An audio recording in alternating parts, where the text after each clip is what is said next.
बिहार की राजनीति में दरअसल आने वाले कुछ दिन जो 6 और 11 नवंबर को वोटिंग होगी, उससे पहले सबसे ज्यादा किन मुद्दों पर होगी बातचीत और बिहार के चुनाव में कौन से मुद्दे रहेंगे, आप उस पर करेंगे चर्चा।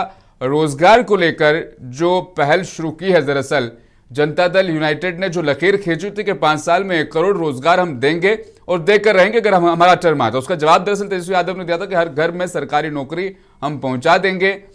उसको लेकर के आज भी सवालात बहुत कुछ हुए। कांग्रेस आरजेडी के सभी प्रवक्ताओं के बहुत डिफरेंट अलग अलग जवाब आए। चंद्रभूषण, एक बार फिर से मैं आपसे जानना चाह रहा हूं, क्योंकि आज दरअसल जो जवाब मिले हैं, चाहे कन्हैया कुमार का हो, पवन खेड़ा का हो, आरजेडी के बड़े प्रवक्ता जो हैं शक्ति सिंह यादव उनका हो, सबके जवाब ना तो आपस में मेल खा रहे हैं, ना दरअसल वो कुछ ढंग से बता पा रहे हैं कि ये किस तरीके से पॉसिबिलिटीज होगी। आपसे जानना चाह रहा हूं। देखिए, पवन सर हमारा मीडिया विभाग का चेयरमैन है। पवन सर ने जो कुछ कहा उसको माना जाए। पवन सर ने तो ये बिल्कुल सीट शेयरिंग पे क्लैरिटी नहीं दिया कि कितने सीट्स होंगे।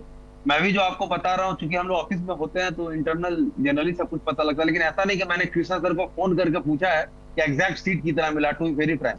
लेकिन बार बार मुझे मीडिया चैनल वाले सर फोन कर रहे थे, सर कहाँ पे लड़ रहे हैं, क्या ये मैं कंफर्म कह सकता हूँ कि 23 लोग के हाथ में सिंबल मिल गया था शाम 6 बजे तक। वो मेरा देखा हुआ चीज है। उसके बाद ही मैं ऑफिस से निकला, तो शाम 6 बजे तक 23 लोग के हाथ में सिंबल मिल गया था और सारे लोग नॉमिनेशन के लिए निकल गए। बहुत सारे लोग अभी भी ऑफिस के बाहर बैठे हैं कि फोन आएगा उसके बाद वो टिकट लेके निकलेंगे। एज अ प्रवक्ता मैं बस इतना कहना चाहता हूँ कि इस तरीके से नहीं होना चाहिए था। चीजें 4-5 दिन पहले ही टोटल क्लियर हो जानी थी, क्योंकि बहुत दूर दूर के कैंडिडेट्स आए हुए हैं। बट गठबंधन का एक अपना मजबूरी है, अपने डायमेंशन है, और जिस तरीके से ये हुआ, हम तो यही चाहते हैं कि हम अधिक से अधिक, जिस तरीके से बिहार में कास्ट बेस्ड पॉलिटिक्स होता है, प्लस उसका एक अपना भी इकोनॉमिक डेवलपमेंटल इशू है। ठीक है, बच गए टिकट। अब आते हैं रोजगार वाले मुद्दे पर। ये 3.25 लाख रोजगार दरअसल आप कहां से देंगे, और दे दिए तो इनको सैलरी कहां से देंगे, वो भी जरा सा बता दीजिए ताकि बिहार के युवाओं को भरोसा आए, यकीन आए। देखिए, तेजस्वी यादव ने, मैं उनका कल भी बयान सुन रहा था, क्या बोले कि हमारा ये सपना है कि हम बिहार में हर परिवार को एक सरकारी नौकरी दें। सपना। उन्होंने, बिहार में टोटल परिवार है 2,97,000, 2,97,00,000। सपना नहीं साहब, उन्होंने कहा 20 दिन में हम आयोग बनाएंगे, आयोग फैसला ले लेगा और 20 महीने में हम दे चुके होंगे। सपना नहीं है, ये हकीकत बयान कर रहे थे। मैं बता रहा हूँ, जब भी आप जॉब्स की बात करते हैं, जो लोग भी इकोनॉमिक्स पढ़ते हैं जानते हैं, हम लोग जब जॉब बात की बात करते हैं, एक तो होता है जो हम डायरेक्ट जॉब होता है, दूसरा हम लोग एंसिलरी जॉब्स की बात करते हैं। उस जॉब्स के कारण और कितना जॉब जनरेट हुआ, इसको मिला के बोले थे टोटल इस तरीके। फिर आप खिसक रहे हैं जब यही बात बीजेपी के प्रवक्ता कहते हैं कि रोजगार और नौकरी में फर्क है। नौकरी हम दे रहे हैं और रोजगार की जो है स्किल्स डेवलपमेंट, स्किल्स जो अभियान है वो हम लगातार चला रहे हैं ताकि लोगों में स्किल्स आए, वो भी रोजगार है, फिर उनके भी कंसीडर करो फिर आप। अरे ये लोग क्या स्किल डेवलपमेंट देगा? सबसे पहला जो इस्तीफा हुआ था राजीव प्रताप का, रूडी का हुआ था, वो स्किल डेवलपमेंट मिनिस्टर ही थे। ये टोटल फेल हो रहा है जॉब्स प्रोवाइड करने में। मैं आपको एक आग्रह देता हूँ, आपके तमाम जनता को पता होना चाहिए। मसूर अर्थशास्त्री रघुराम राजन ने अभी 4 दिन पहले टेलीग्राफ में एक आर्टिकल लिखा, उसमें उन्होंने लिखा हमारे भारत में हर साल 1,30,00,000 बच्चे वैसे हैं जो मार्केट में आते हैं। आई रिपीट, 1,30,00,000 बच्चे। 70 लाख वैसे बच्चे हैं जो कि BA, BCom, BTech करके आते हैं। 50 लाख वैसे बच्चे हैं जो कि क्लास 8, 9, 10, 11, 12, जिसको हम लोग ड्रॉप आउट बोलते हैं, ड्रॉप आउट करके आते हैं। वो लगभग 1,20,00,000 से 1,30,00,000 है। अब जो 8वां पास 9वां पास बच्चा है, उसको तो आप 10,000, 15,000 की सैलरी दे देंगे, लेकिन जो ग्रेजुएट है, जो पोस्ट ग्रेजुएट है, उसके लिए तो आपको अच्छी सैलरी चाहिए, 35,000, 40,000। अब आप बताइए, भारत सरकार नौकरी जनरेट कितना करती है? मात्र 30 लाख। टोटल डिमांड कितना है? 1,20,00,000। जॉब जनरेशन कितना होता है? 30 लाख। कहां जाएगा ये बच्चा? यही सब बच्चा 8 साल 10 साल यूपीएससी, तो बीपीएससी, तो यूपीपीसीसी में अपने जवानी का इतना अनमोल समय बर्बाद कर देता। बिल्कुल सही, बिल्कुल सही। ठीक है, मतलब चंद्रभूषण जी बिल्कुल सही जगह पे आप पहुंच गए हैं। अब यही कंडीशन बिहार में अप्लाई हो रही है और आप कह रहे हैं फिर भी हम हर घर में सरकारी नौकरी दे देंगे। ये आप कैसे करेंगे? अब वो आपको बताना है। दरअसल आपने समस्या बता दी, उसका निदान भी अब आप बताओ, क्योंकि आपने प्रॉमिस किया है और आपके इस प्रॉमिस में आकर के बहुत सारे युवा आपको वोट कर देंगे।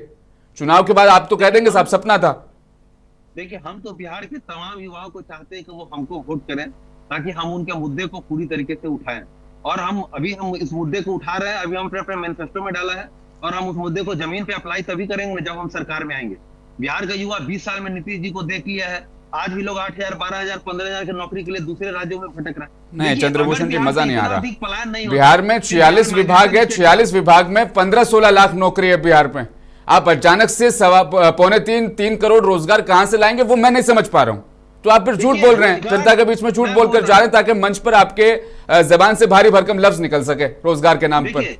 आप भी जॉब ठग और सके रोजगार में सबको। अंतर होता है। देखिए, आप जो कर रहे हैं वो नौकरी है, आप जो कर रहे हैं वो नौकरी है, आपका एक टाइम पे सैलरी मिलता है, आपका पीएफ करता हो। रोजगार होता है कि हम एक पर्टिकुलर चीज कर रहे हैं, उससे हमारा 12,000 का जनरेट, कोई दुकान खोल रहा है वो भी रोजगार है, कोई कॉफी शॉप खोल रहा है वो भी रोजगार है। पलट तो गए जॉब और चंद्रभूषण रोजगार में जी, अंतर होता है। पलट कोई गए। बालू का व्यापार कर रहा है अविनाश, वो भी अविनाश अब रोजगार है। आपसे, अविनाश आपसे, ठीक है, आपने बहुत रोजगार दिए पिछले 5 सालों में, जो आप दरअसल जो आंकड़ा पेश करते हैं, लेकिन पूरे ऑल ओवर टर्म को जब मैं देखता हूं 2005 से 2025 पूरे 20 साल को, तो मुझे ये नजर आता है कि आपने सिर्फ पिछले कार्यकाल में कुछ थोड़ा सा रोजगार को लेकर के पहल की, काम की, और वो भी जब 17 महीने में, जब सरकार दरअसल इधर से उधर हिली थी, वो पीरियड में।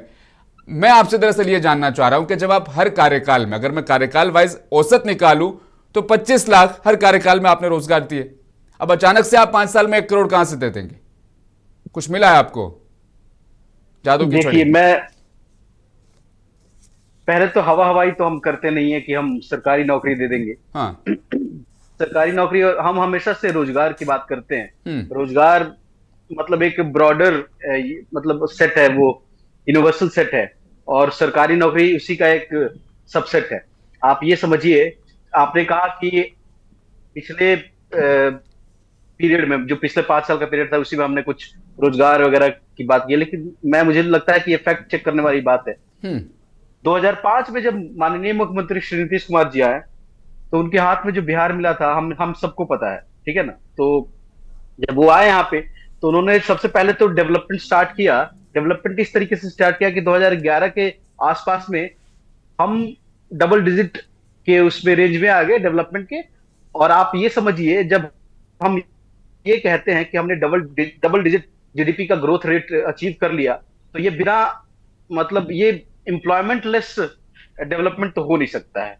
देखिए, सबसे ज्यादा अगर आप इकोनॉमिक्स की अगर हम बात करें, तो primary, secondary and tertiary sectors की अगर बात करें, हमें पता है कि सबसे ज्यादा कंट्रीब्यूशन जो है इन बिहार में, वो टर्शरी सेक्टर का है, सर्विस सेक्टर का है, ठीक है। और इंडस्ट्रियल जो सेक्टर है, उसमें भी हमने काफी इंप्रूवमेंट किया है। कहाँ इंप्रूवमेंट किया है कि जो नीति आयोग का जो रिपोर्ट आया था मार्च 2025 में, उसमें ये लिखा है कि जब 1990 से 2005 का जो पीरियड था, तो उसका अगर एवरेज जो कंट्रीब्यूशन देखें हम सेकेंडरी सेक्टर का इकोनॉमिक डेवलपमेंट में, तो it was somewhere around 11 to 13%। But वही जब हम देखते हैं 2000 मतलब 5 से लेकर 2025 तक के पीरियड को, अगर हम 25 तक नहीं, 20-21 तक के पीरियड को स्टडी किया गया है, तो वो हो जाता है अराउंड कितना, 23 to 25%। जो ये कंट्रीब्यूशन बढ़ा है, तो उसके कारण आप ये समझिए कि इंडस्ट्रियल सेक्टर जो है, जो सेकेंडरी सेक्टर है, वो सबसे ज्यादा रेवेन्यू जब ये जनरेटिंग कंट्रीब्यूशन बढ़ा अविनाश, जब ये कंट्रीब्यूशन बढ़ा है, तो कितना कमा लेता है बिहार का एक नौजवान? बिहार में प्रतिदिन एक व्यक्ति 100 रुपए से ज्यादा कमा लेता है क्या? क्यों, आप ये समझिए, 100 रुपए तो बहुत ही कम आप बोल रहे, क्यों नहीं 100 रुपए से ज्यादा क्यों नहीं कमा लेता है? नहीं, आप नीति आयोग का हवाला दे रहे थे। समझिए। नीति आयोग ये भी तो कहता है कि 33,500 रुपए प्रति वर्ष कमाता है एक बिहार का व्यक्ति। ठीक है, मैं आपको क्या बताने की कोशिश कर रहा हूं।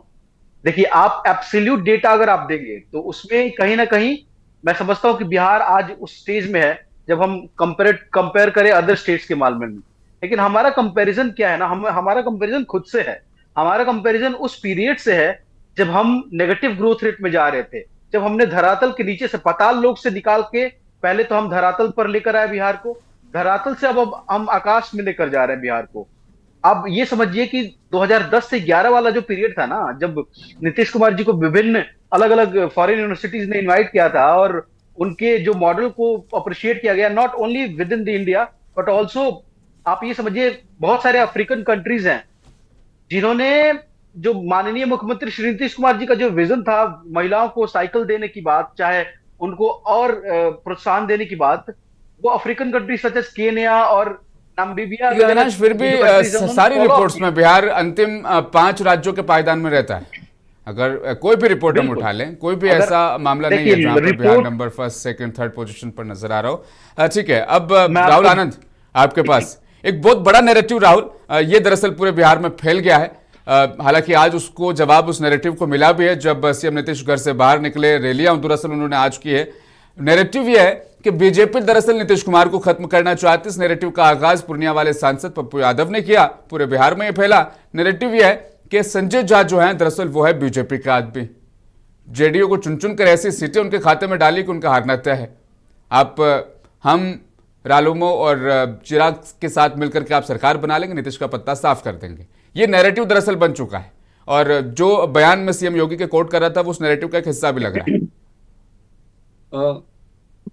आपने जो प्रश्न किया, हाँ, उसके उत्तर देने से पहले मैं बोलना चाहूंगा, सूरज बदलना मेरा मकसद नहीं, मेरा मकसद है बिहार में विकास करना। और जो पूर्णिया के सांसद जो बातों को कह रहे थे, जो आरोप लगा रहे थे, तो ये एक बहुत सामान्य सा प्रक्रिया है किसी के ऊपर आरोप लगा देना। लेकिन आपको ये बात जानकर बहुत परेशानी होगी और हैरानी भी होगी कि उनको तो खुद आरजेडी ने समाप्त कर दिया ना। वो एक कहावत है हमारे बिहार में, धोबी का कुत्ता ना घर का ना घाट का। और ये जो स्थिति आ गई है, पूर्णिया सांसद को ना कांग्रेस पूछ रही है, ना आरजेडी में जा पा रहे हैं। और खास करके जब रैलियां होती है, वो कहते तो हैं जरूर कि मैं कांग्रेस के साथ हूं, कांग्रेस के साथ ही रहूंगा, लेकिन उस रैली के दरमियान राहुल गांधी से मिलने नहीं दिया जाता है। तो ऐसे तमाम चीजें हैं कि खत्म तो ये हो गए। और ये पहले भी मैंने भाई आपने बताया था और अभी भी कह रहा हूं कि 2020 की भी बात कर लीजिए और अभी की भी बात कर लीजिए कि हमारी अगर स्थिति मजबूत भी हुई है तो हमने नीतीश जी का ही साथ दिया है। और कमजोर स्थिति में जब नीतीश जी रहे हैं तो पूरे ईमानदारी से नीतीश जी के साथ रहे हैं हम लोग। और आज भी आपको बता दूं कि हम नीतीश जी के साथ हैं। राजनीति के दौर में जो विपक्षी दल होते हैं उनका काम है अटका के लटका के। तो फिर राहुल दरअसल ये खबरें किसने लीक की थी मीडिया में?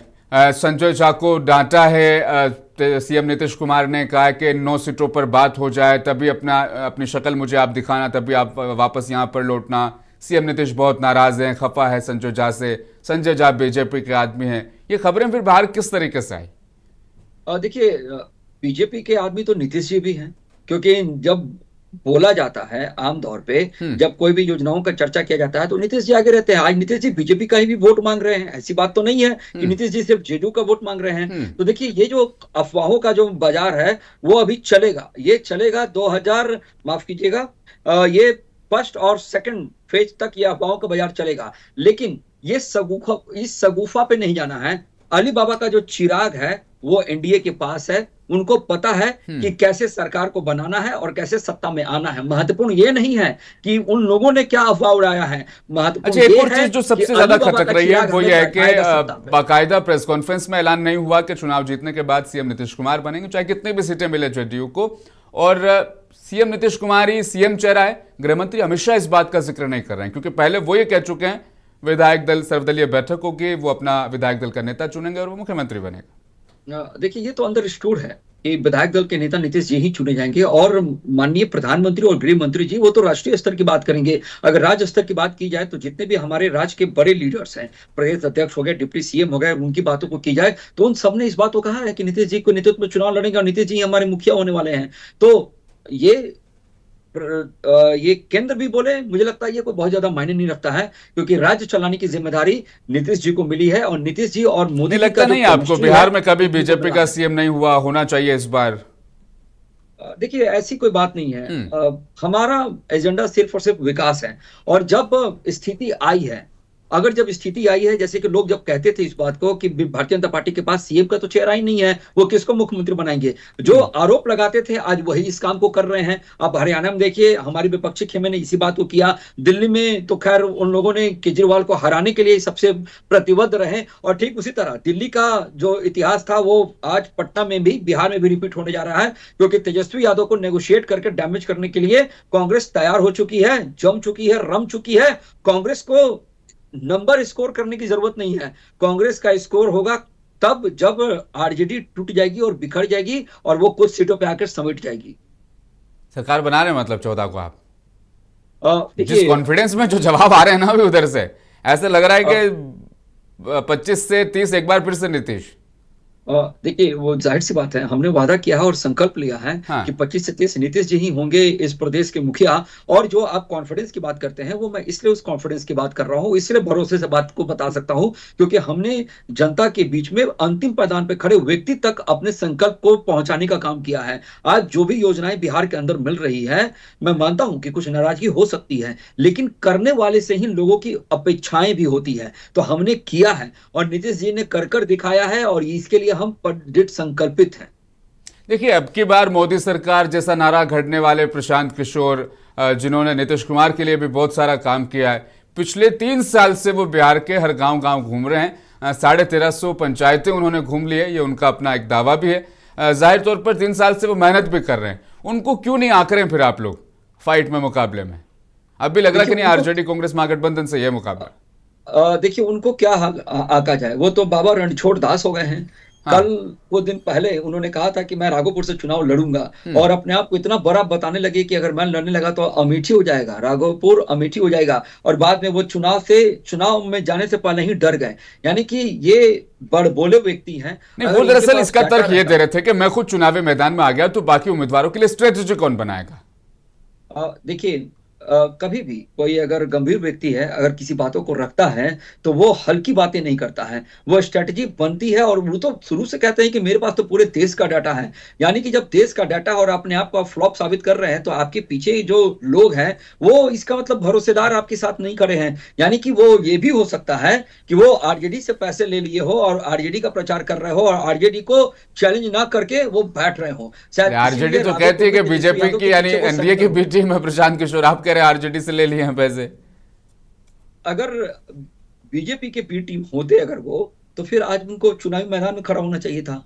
और आज तेजस्वी यादव जी को मजबूत करने के लिए उनकी स्थिति को क्यों मजबूत कर रहे हैं? उनके सामने नहीं होना चाहिए, उनके सामने होना चाहिए था। तो ये सब तमाम ऐसे अटकलें हैं जो लगी रहेगी। लेकिन मैं आपको भरोसा दिलाता हूं कि बिहार बढ़ेगा, बिहार बनेगा और बिहार विकसित राज्य के नाम पे एक अच्छे मुख्य धारा से जुड़ेगा और सम्मिलित होगा। अब माननीय प्रधानमंत्री जी ने पूर्वोत्तर क्षेत्र में खास करके ध्यान देना शुरू किया है। आप उठाकर देख लीजिए इतिहास को, 2014 के पहले के इतिहास को उठाकर देखिए। अक्सर जो भी चीजें आती थी वो साउथ की तरफ जाती थी, वो विकसित ही होता जाता था। पूर्वी क्षेत्र को कभी कोई ध्यान नहीं देता था। अब नरेंद्र मोदी जी ने पूर्वी क्षेत्र को ध्यान दिया है। मैं आपको इसका एक और अच्छा उदाहरण देता हूं, बहुत इंटरेस्टिंग उदाहरण देता हूं। जब बजट आया था तो सभी लोग कह रहे थे कि सारा चीज तो बिहार को दे दिया और किसी अन्य राज्य को तो कुछ दिया ही नहीं, कह रहे थे ना। आज वही कह रहे हैं कि बिहार में को कुछ नहीं दिया, बिहार को कुछ नहीं दिया। यानी ये खुद कंफ्यूज्ड हैं, इनको पता ही नहीं है कि इनको राजनीति का स्तर कहां जा सकता है। सिर्फ और सिर्फ वो ठगने का प्रयास कर रहे हैं और किसी भी तरह से सत्ता में आकर कमाई करने का प्रयास कर रहे हैं। अगर तेजस्वी यादव जी ने जो बयान दिया जिसमें कहा कि हर परिवार को मैं नौकरी दूंगा, यानी कि 3.25 करोड़ परिवार में, क्या ये पॉसिबल है? बिहार का बजट ही 3,16,000 करोड़ का है और सिर्फ नौकरी का सैलरी देने के लिए 9 लाख करोड़ से ऊपर पैसे कहां से आएंगे? मुझे लगता है ये हताशा और निराशा वाला बयान है, ठगने का काम है, इसके अलावा कुछ नहीं। जनता भी समझती है कि मिशन और विजन किसके सामने है और कौन मजबूती से जनता के लिए लड़ेगा और कौन उसके लिए ईमानदार रहेगा। लेकिन राहुल, ऐसा नहीं लगता कि जब 16 लाख करोड़ रुपए माफ किए जा सकते हैं तो रोजगार के बतौर सैलरी देने के लिए 9 लाख करोड़ रुपए जुटाया जा सकता है? देखिए, जो आप 16 लाख करोड़ की जो बातें कर रहे हैं उनके क्या अंजाम हुए हैं, क्या स्थिति हुई है, आप देख लीजिए। 1 करोड़ का किसी का बंगला गिरा दिया गया है और उनको प्रत्यार्पण करके देश बुलाने की भी बात चल रही है। मैं मानता हूं कि जो गलतियां हुई थी पूर्व की सरकार में, उस गलतियों को इस सरकार ने मजबूती से सुधारा है और इस सरकार ने उनको प्रत्यार्पण करने के लिए भी आज अन्य देशों से बात कर उनको वापस बुला रही है। वो भी लोग आएंगे और हिसाब देंगे, क्योंकि मोदी है। राहुल, ये देश का बच्चा जानता है कि ऐसा नहीं हो सकता कि ये देश छोड़कर भाग रहे हैं और आईबी को हमारे यहाँ पता भी नहीं है, एयरपोर्ट यहीं से वो चढ़ रहे हैं, फ्लाइट में बैठ रहे हैं और हमें इसकी जानकारी नहीं है। ऐसा लोगों को लगता है और लोग मानते भी, मैं भी मानता हूँ। देखिए, ये जो आपने प्रश्न किया वो टेक्निकल रूप से अपने जगह पे वो सही भी है, क्योंकि मान लीजिए कोई भी अगर डिफॉल्टर है, कोई भी डिफॉल्टर है, वो डिफॉल्टर होने के पहले उसकी कुछ प्रतिक्रिया होती है। प्रतिक्रिया यानी कि बैंक के जो फॉर्मेलिटीज होते हैं उसको पूरे किए जाते हैं और उस फॉर्मेलिटी को होने में हफ्ता 10 दिन का समय मिलता है। लेकिन इसी बीच में अगर कोई भाग गया तो जो लोग भागे हैं वो लोग वापस भी तो आ रहे हैं, उनकी संपत्तियां सीज भी तो हो गई। आप इस चीज को भी तो देखिए। चाहे आप नीरव मोदी की बात कर लीजिए या किंगफिशर विजय माल्या की बात कर लीजिए, आज उनकी क्या स्थिति है? आज उनके बंगले को पकड़ लिया गया है। एक और सवाल, पिछले 5 साल में केंद्र सरकार ने 9 लाख करोड़ रुपए बिहार को दिए हैं, बिहार की तरक्की के लिए, विकास के लिए। पिछले दिनों मैं भी बिहार गया और आसपास के इलाकों को देखा। पटना राजधानी है, लेकिन राजधानी जैसा माहौल वहां अब भी नजर नहीं आता है और बिहार प्रदेश में 9 लाख करोड़ रुपए खर्च हुए हैं, इसका एहसास एक विजिटर को, एक बाहरी शख्स को नहीं होता है। देखिए, थोड़ा सा मैं आपको बोलूंगा कि इसमें अगर ध्यान से देखा जाए, मैं थोड़ा सा अगर आप देखें, पटना का मरीन ड्राइव को देखा जा सकता था। अगर इंडस्ट्रीज की बात की जाती है तो इंडस्ट्रीज के लिए जो इंफ्रास्ट्रक्चर की बात की जाती है वो हमने तैयार किया है। आप मोतिहारी से शुरू कर लीजिए, चंपारण से। चंपारण में कुछ कंपनियां लगी हैं जिसमें से मैं आपको नाम गिना देता हूं। पहले ये है मेगा फूड इंडस्ट्री लगी है, उसके बाद विश्वनाथ मेगा फूड कर लगा है। उसके बाद फिर अगर मुजफ्फरपुर की तरफ बढ़िए तो लीची प्रोसेसिंग यूनिट लगी है। भागलपुर की तरफ जाइए तो आम प्रोसेसिंग यूनिट लगी है। साथ ही साथ अगर वैशाली जिले में आते हैं तो ब्रिटेनिया एग्रोवेट, गोदरेज, पेप्सिको की कंपनियां नहीं, लगी हैं। अगर राहुल इतना काम चले कर जाएं- दिया, अगर इतना काम कर दिया वाकई में, तो फिर विपक्ष जो नैरेटिव बना रहा है कि आपने तमाम चीजों को गुजरात शिफ्ट किया, सारी चीजें आपने गुजरात को दी और वोट आप बिहार से मांग रहे हैं, उस नैरेटिव को दरअसल क्यों नहीं काट पा रहे फिर? देखिए, अगर बात करें देश की भी, तो देश में भी तो बहुत सारी स्थितियां आई हैं। 11 नंबर से हमने चौथे नंबर पर अर्थव्यवस्था को पहुंचा दिया और अब तीसरी की तरफ जाने के लिए अग्रणीय हैं। उसके बाद भी अगर प्रत्यक्ष को प्रमाण उपलब्ध है, फिर भी कोई अगर सावन का अंधा और महाभारत में धृतराष्ट्र की अगर भूमिका में रहे, जिसको कुछ नजर ही ना आए, तो फिर इसको आप क्या कह सकते हैं? वह मैं बस यही समझता हूं और हमारी पार्टी का एक ही संकल्प है कि हम चलेंगे साथ मिलकर। और एक हिंदी फिल्म का एक बहुत मशहूर गाना है, जीत जाएंगे हम तू अगर संग हो। तो यानी कि जनता अगर हमारे साथ होगी तो जीतना हमारे लिए मुश्किल नहीं है, बहुत ही आसान है। एक आखिरी सवाल, जीत जाएंगे हम अगर संग जनता रहेगी आपके जाहिर तौर पर, लेकिन जो बड़ा नैरेटिव चुनाव से पहले बनाया था, 120 121 विधानसभा घूम लिए थे, रैली कभी बुलेट पर कभी जीप पर, सवाल यही था कि वोट दरअसल देश में चोरी हो रहे हैं। क्या उस नैरेटिव से चुनाव में माहौल एनडीए के लिए थोड़ा बहुत भी खराब हुआ है क्या?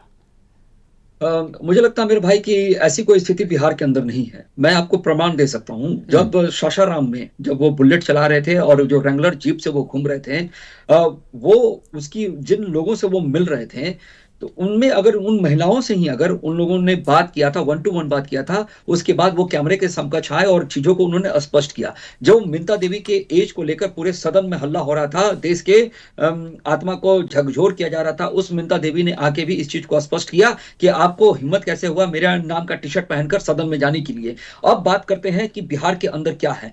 जब एसआईआर की प्रक्रिया पूर्ण हो चुकी थी और उसके बाद जब चुनाव आयुक्त, माफ कीजिएगा, चुनाव आयोग जब आए थे और जब प्रेस कॉन्फ्रेंस कर रहे थे होटल ताज में, तो सारी विपक्षी दल के लोग उनको सुन रहे थे, किसी ने उनकी प्रतिक्रिया नहीं की। अगर बात करते हैं बीजेपी और आरजेडी की, जो मुख्य विरोधी दल रही है आरजेडी और सेकंड लार्जेस्ट पार्टी है इस राज्य की, उसने सुझाव दिया कि आप 2 चरण में चुनाव को करा लीजिए। देखिए, ये सारी चीजें ये पॉलिटिकल माइलेज लेने के लिए राजनीतिक पार्टियां करती हैं।